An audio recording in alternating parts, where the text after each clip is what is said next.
जो बाबा को, ये एक त्योहार है, ये एक क्षण है, ये महीना पूरे बाबा का सेवा किया जाता है। तो हमारी एक श्रद्धा रहती है और वो ऊपर से कुछ ही देखते रहते हैं। मांगने की जरूरत नहीं पड़ती। और बहुत सारे कांवड़ियों को मैंने देखा है, कहीं पे ऐसा होता है कांवड़ियों के दरमियान लड़ाई हो गया, रास्ते में किसी बच्चे का कार लग गया तो उसमें मारपीट हो गई। सावन का महीना चल रहा है और कांवड़ियों से बातचीत करने का मैं सोचा, इत्तेफाक से मैं जिस जगह में खड़ा हूँ वहां पे कांवड़ियों से मेरी मुलाकात हो गई, तो मैंने सोचा क्यों ना ऐसे मौके पे उनसे भी बात किया जाए।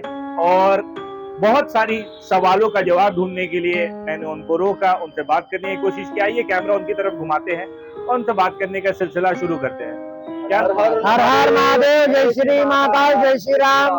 बोलिए।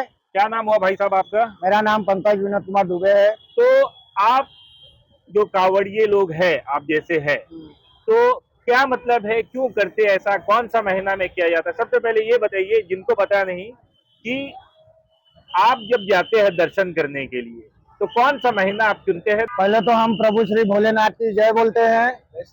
और ये जो सावन पर्व है हमारा, ये हमारे लिए त्योहार होता है। हमारे लिए जैसे दिवाली होली वैसे एक सावन होता है। ये एक चीज है जो बाबा को, ये एक त्योहार है, ये एक क्षण है, ये महीना पूरे बाबा का सेवा किया जाता है। जो सावन महीना होता है, ये महीने में हम लोग बाबा को जगह जगह से पूरे हिंदुस्तान में, पूरे हिंदू धर्म, पूरी सनातनी धर्म जो है वो बाबा को जैसे जैसे जिनकी शक्ति रहती है, जितना चल सके वो उतनी दूर जाके जल लेके, गंगा जल लेके, कोई अपने घर से लेके, कोई गंगा जल लेके, कोई गंगा नदी तक जाता है, नदी से जल उठाता है। संगम है प्रयागराज, प्रयागराज में संगम है, वहां से भी जल उठा के बाबा बैद्यनाथ, काशी विश्वनाथ, जहां जहां से जो जैसे नजदीक है वहां पे जाते हैं, उनको जल चढ़ाते हैं, दूध चढ़ाते हैं, अर्पित करते हैं। तो इनसे तीन प्रश्न मेरा ये है, क्या पैदल चलना अनिवार्य है या फिर कोई गाड़ी में भी जा सकता नहीं नहीं नहीं नहीं, उनमें उनका कुछ वो नहीं है। आप जैसे आपको, मैंने एक चीज पहले बोला, जैसा शक्ति तथा भक्ति। है? अच्छा जैसे आप जा सको।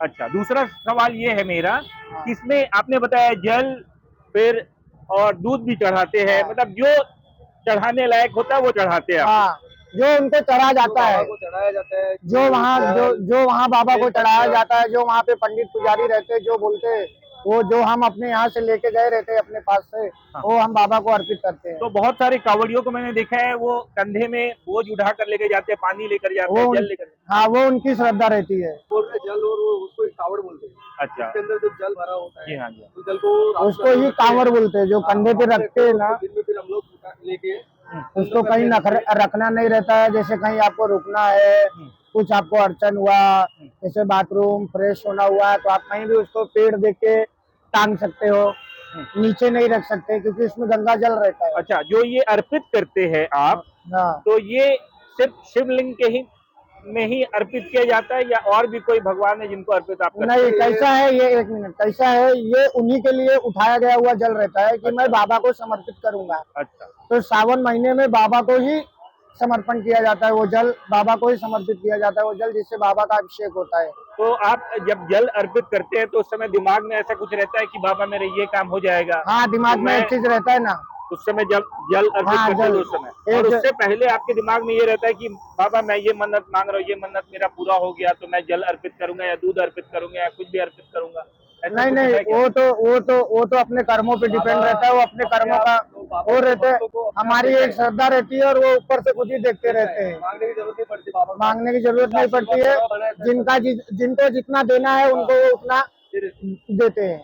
तो और बहुत सारे कांवड़ियों को मैंने देखा है, कहीं पे ऐसा होता है कांवड़ियों के दरमियान लड़ाई हो गया, रास्ते में किसी बच्चे का कार लग गया तो उसमें मारपीट हो गया, कुछ ऐसा होता है। तो इससे आप क्या बोलना चाहते हैं, आप क्या संदेश देना चाहते हैं और भी कांवड़ियों को? देखो, मैं तो एक ही बोलूंगा, हर हर महादेव। जो भी कांवड़िया, जो भी यात्रा है कांवड़ियों की, वो श्रद्धा से अपने अपने अपने अपने कांवड़ को जो भी जहाँ लेके जाते हैं जल चढ़ाइए। तो जो है हमारे तरफ से कुछ तकलीफ ना हो, इतना आप ध्यान दीजिए।